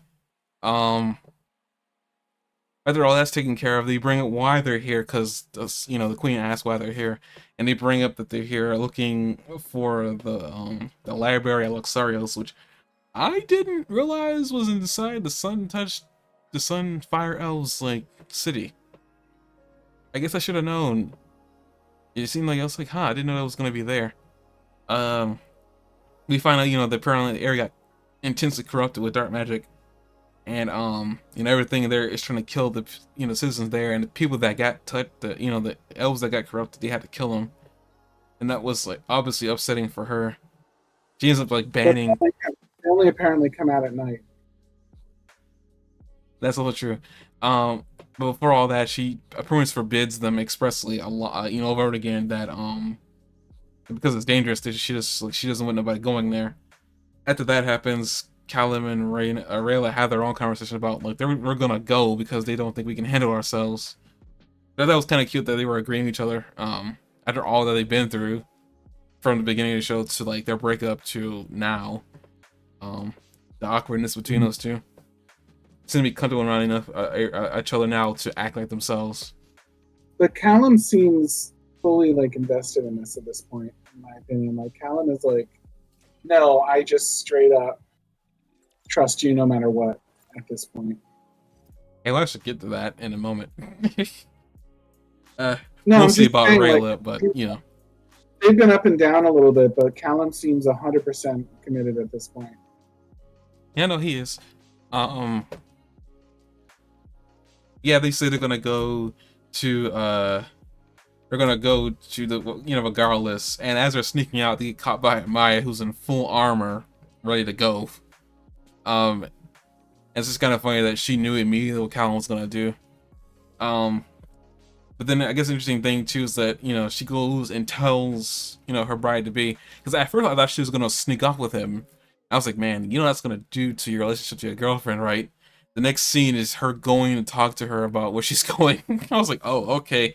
Phew. Mm.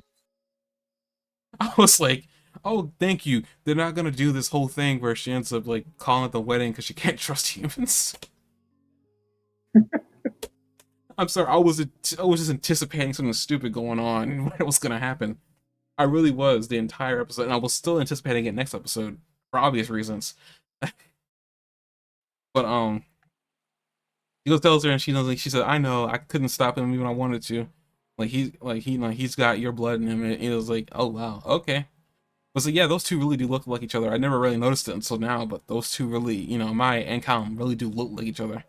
Really does, he definitely is her sister's son based on the way he looks. She goes telling she's gonna go, and the queen's like, yeah, I'm glad that you're going, at least that way, I feel better about you being there. Essentially now, like, as they're about to leave, she ends up giving, her a wedding present, I guess is what I assume is what that was. Like, she gave him her sword, I'm guessing that, was used by the Sunfire Elves warriors, like a burning blade. I thought it was kind of cool, and it also gives her a flower, as you said earlier before with this, the flower symbolism. Right. Gives her a flower, and then she's like, we're gonna have to postpone this wedding," which I honestly thought, okay, obviously that's what's gonna happen. They're not gonna have it while the world's about to end. I hope one of these two don't die before that happens. Maya's already lost enough. She's constantly giving up herself for like what other people need. Constantly. And first, I guess the episode ends with them riding off, not in the sunset, but towards the direction of the city of the library. That's another funny bit is that not like Amaya's going, Callum Morella's going. Apparently, I guess the assistant to the queen, she's going, And the funny thing I find about it is that she's had books that are overdue at that library. Before we get to that, I want to turn around one thing that's really interesting here. There's a key line in the 10 minutes into the story where he said Amaya's talking with Rayla, and she says it's have that kind of strength. It's not enough to love somebody. You have to trust them to share the burdens you carry. But the queen is not able to do that. Like she sends Amaya off with Rayla and Callum, and she's like, "I want to come with you," but she's not allowed to come with him because she has to be the queen. Like she's like, "I have to stay here and be the queen." So she's not allowed to share the burden with Amaya of where she's going and the great danger she's going to be put in there. And yet she's able to bless them and support them, but she's not able to do it herself. And I find that very interestingly tragic that's part of the story. You know what I mean?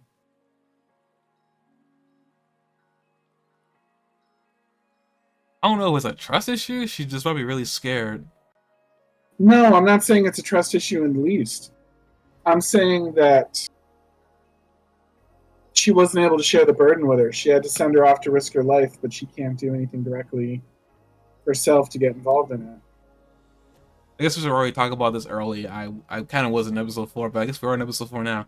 But the whole like her talking, like Amaya talking to Rayla, I kind of find it funny, and I say as it was happening, like as it happened as fast as it did, I'd say, wow, that was some whiplash. Um, when Callan goes off in the library with the elf nerd, elf book nerd, um, Amaya confronts Rayla about their first encounter, which she did nearly try to kill her, almost succeeded.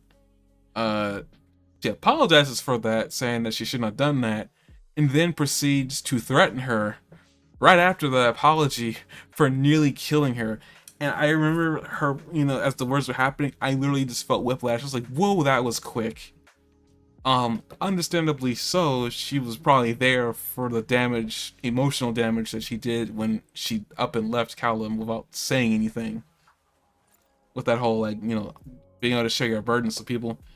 Um, I find it kind of interesting that, this was a conversation that Callum should have had, considering we saw how hurt he was from her leaving in the first several episodes of season 4. Yeah, 4. It's kind of interesting that instead of him having a conversation with her, it's Amaya doing it for him on his behalf. And as she was talking about sharing burdens, it was kind of cool that Rayla was the one having the flashbacks of everything that they've been through, from nearly dying several times in the past, leading to the whole, like, him being able to use magic for the very first time, and he's able to sprout wings and save her from falling, and then share that kiss in the air. Now thinking about it, Callum's wings floated around her. I'm surprised he was still able to stay afloat. I guess that was done for, effect. But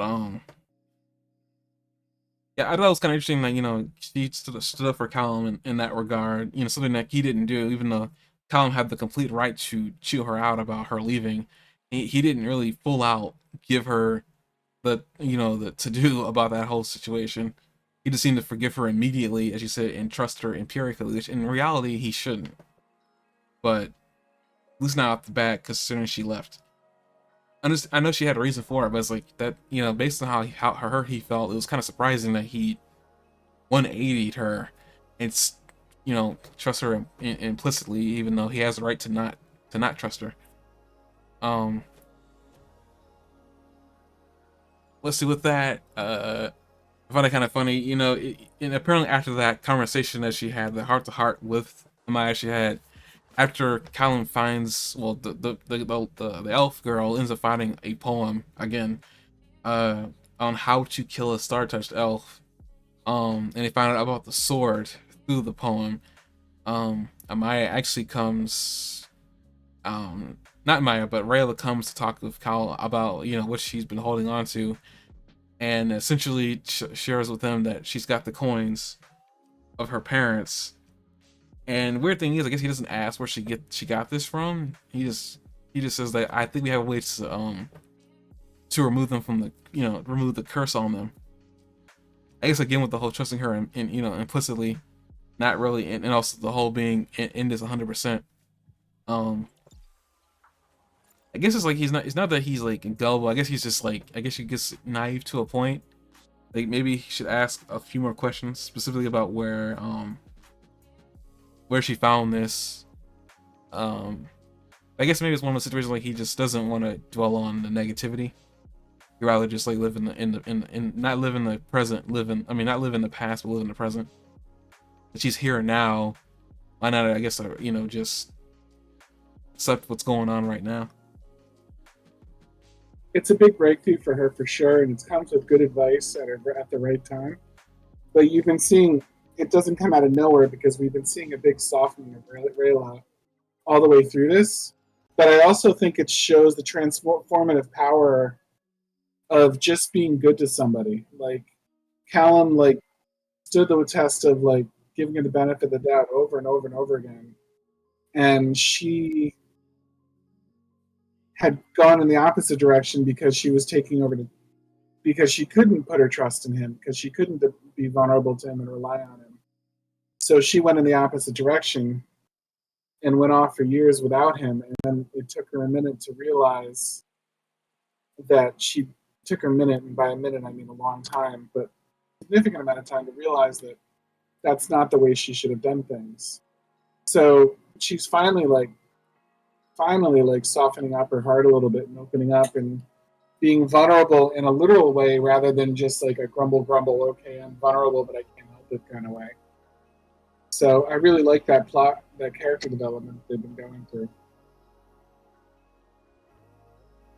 Also, XLG says it's time for you to go to bed. Now I'm aware. I've seen the messages now. I'm just gonna ignore them like I normally do. This is a gag that he likes to pull me streaming. I don't know why. It's really weird. I'm a pretty big fan of XLG at this point. I think XLG is pretty smart. These conspiracy theories, these questions, this sage advice that you need to go to bed. I mean, it's just a bright guy. As we were through this, as we go through the rest of this episode, actually, I guess the very beginning of the episode, they keep bringing up that like everything that gets attacked by corrupted ends up becoming corrupted, and they've been setting this up, making sure you remember that if you get scratched or bit, you get corrupted. And this entire episode has been like on my seat. Every time there was a corrupted attack, because after sun goes down, all the corrupted come out, and they're still in the library. At least Callum, Rayla, and I are still in the library when they get attacked by Banthers, is what they call them, corrupted Banthers. And at first it's only like 3, and they already took them all out. The first one they see is getting their horse, and they're at this point they're starting to go through more horses like that way. Yeah, that's probably the third horse that died. How many horses are we gonna lose? Enough. But you know, the band. No. Jeez. So far the only that has not died is Rayla's mount. I've noticed. The only mount that has not died. At first I thought it was that mount, and I was like, oh my gosh. And I had to rewind and check and make sure it wasn't, because I like that mount a lot. But they first get surrounded by 3 Banthers. They take them all out with a little problem, but they're still to take them out. Then apparently, like 20 more come out of the woodwork and start coming out of the off the second floor. At this point, I was like, "There's got to be a leader somewhere around here. There's way too many out here." Apparently, that wasn't the case. They're just at the spawn point. This is that's where they spawn. That better not be where they spawn. I got problems with that. But they all start getting surrounded by they all get surrounded by Banthers, and it seems like there's no hope. And like an angel in the air. Keep going. I'm just gonna get background music. Zubea just descends from the sky. And I said this is the only show that can make a dragon entrance look epic. She comes through the ceiling, lands on the ground, and a testament to Jock's point of Zebea's power. She lands, electrocutes everything surrounding them, like starts tossing banthers everywhere. I mean, this is an exaggeration, but she takes out quite a few of the banthers really easily. And just with with uh with Soren, I want to call him Iran. That's not his name. Yeah, you really just. I'm sorry, did I cut into the drama of your narrative for a second? No, you didn't. I'm just like I was already having trouble remembering his name, and I don't know why I was saying his name earlier. Who are you trying Callum's to little brother. remember? Soren? Not Soren. Callum's little brother. It's not. Oh, I thought it was. I don't know. The king, the new king. They're all on her back, and they essentially Ezra. Ezra. Up to this point, I have been on the edge of my seat because they kept setting up that if somebody gets bitten or scratched, they're gonna get corrupted. And I'm sitting here, first thinking it's Amaya. She dodges quite a few of them from getting scratched. I thought it was gonna be Bait, and I was like, oh my goodness, this is gonna be a cool situation, is it? Is Bait just gonna become big and huge, start killing everything, and no, Bait doesn't get corrupted? No, Bate's been in trouble quite a few times, but it's funny because they gave everything up, like, for Bait. Like, they could have avoided the whole thing if they just said, like, the hell with you, Bait, we're getting out of here. Jeez. There's I've heard quite a that they were trade going to they- leave Bait, but they didn't. I mean, I get it. They don't leave friends behind, and that's the whole point. But, like, boy, did they pay for Bate's life. Yeah, but at this point I was like, because they were setting up that somebody was gonna get corrupted, and I was sitting there like wondering who was it gonna be. And at first I thought it was Maya. That was my first guess because of everything that was happening around her. And then Bait gets thrown into the first. Like, oh my goodness, is Bait gonna get corrupted? It's like, oh, they saved Bait. I was like, huh, maybe they're gonna get out scot free. And then as Zubea is like trying to leave, a Banther jumps her and scratched and bites her in the and I guess in the side of her body. Like a waffle. I'm just like, no, that's the last person that they need to get corrupted. Just like a piece of Waffle House chicken. Just Jeez, dang it. Like a Taco Bell burrito with scales. Just Jeez, what the heck, man? What is wrong with you? Put those analogies aside. The Banther bites her and takes off her skin, and she shakes him off, and then she flies off, and the episode ends there. And I was very upset. I gasped out loud when Zubea got. I was very upset because I knew what they that really bite meant. Make you feel like maybe they'll get off scot free exactly at the moment that she gets bitten. But you would have never thought. We've had so much explanation to Zubea being like this like angel of gifts and power that like just to have something so crappy, like she like with one shot, like she took out like 15 of these things. And to have something so crappy that's like a flea to her, like break in like that and just take her down, because we know that's it. Like that was a full-on bite. You know, and I know it's a dragon, it's probably gonna take a long time now for her to like get fully dark. But we remember what I said earlier about a lot of subplots coming in? Now we have this whole extra subplot just straight up started here. And like how are they gonna like resolve everything? Well, here's the thing. They're not going to resolve it because she's going to get corrupted, and I suspect she's going to be the final confrontation for this season. Who's going to be the king of the dragons if it's not her? It's going to have to be her son stepping up. Again, with the whole... Is Zim going to be up against Rex and Sol? I don't think Rex has anything wants to have anything to do with the kingship. Well, Sol Regum is like being.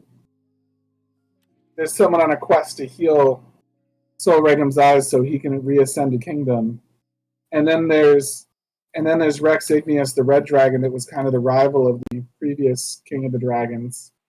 Yeah, but I So don't think he there's wanted to be king. Was that something he said?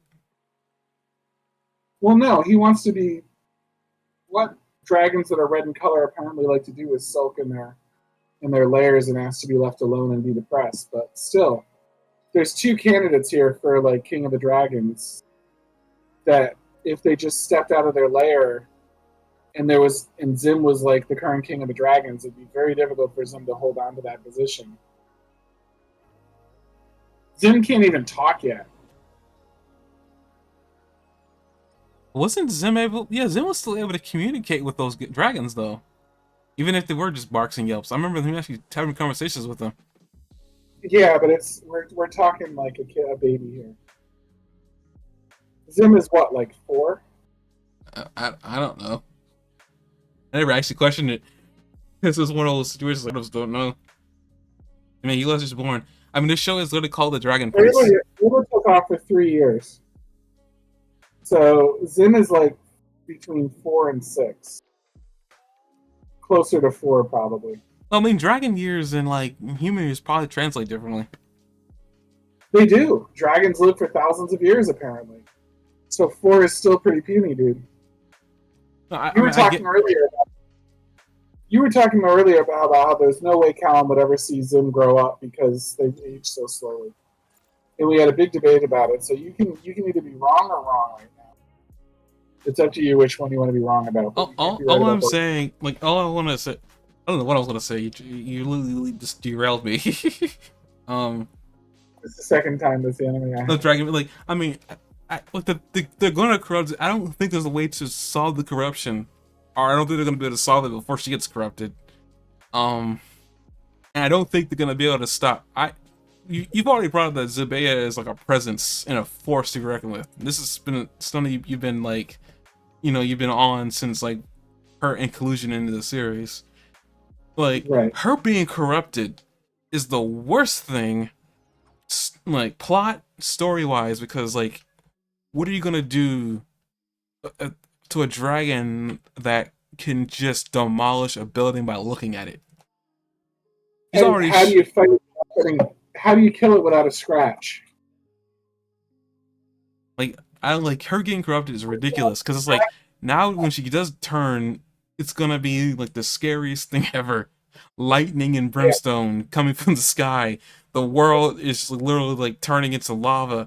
But like cats and dogs having children. Max hysteria. You're gonna go Ghostbusters on me. That's what you're gonna do. Like, her getting corrupted is literally the worst thing, and I honestly thought that, with that being said, I suspect they're gonna have Zim probably like take on the mantle, but he's probably gonna like not, fully be there, because like you said before, he is too young. But like, I don't know anybody else who would take. I mean, maybe Rex, because Rex has some respect for him, so maybe Rex would like hold on to the title till like Zim's like of age. Because right now, if they do kill her, he doesn't have any family besides Ezrin. No dragon family that we are aware of. I don't think there's any, like, there's not many storm dragons left besides him from the sounds of it. Unless there is a storm dragon we don't know of yet. Who knows? I assume there's not that many storm dragons, but then again, who really knows about that? So like, I mean, if there are any more, like, we'll find out if she dies. I suspect they're gonna kill her. There's a good chance the voice actor's probably not coming back beyond this season. I have no idea. That's the only real reason they probably would corrupt her, is they want to get rid of the character. It's the easiest way to do so. It still sucks. I was so upset when that happened. I was like, they're not gonna corrupt her. There's no way they're gonna. I thought she was incorruptible at first. I was like, there's no way they're gonna corrupt. They're gonna have her get corrupted. I almost preferred Bait to get corrupted because that'd just be funny and cool to see.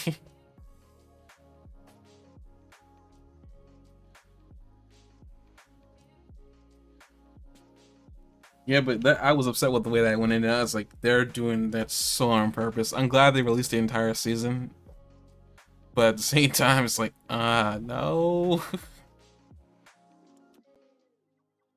You say you gasped, and you say you never do that. Hello?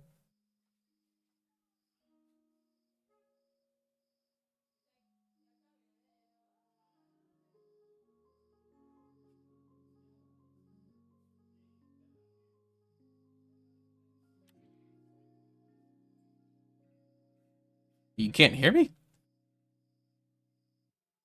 Yeah. What did you do?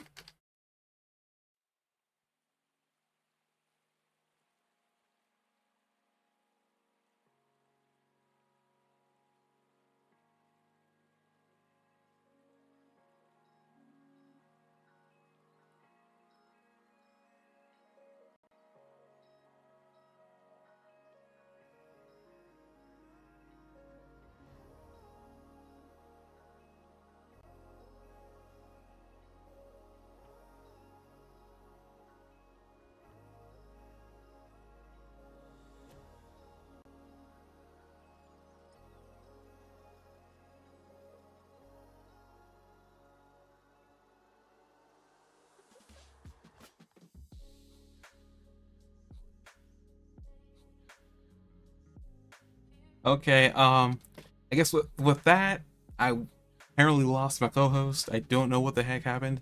I didn't change anything. So I hope you can still hear me on the cast. Actually, in fact, let me real quick so that I know I'm not going crazy.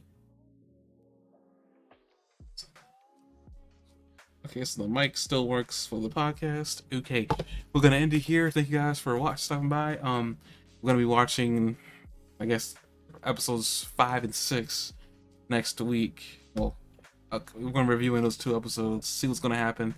I mean, at this point, I think we're gonna lose Zebaya, but at least we had fun.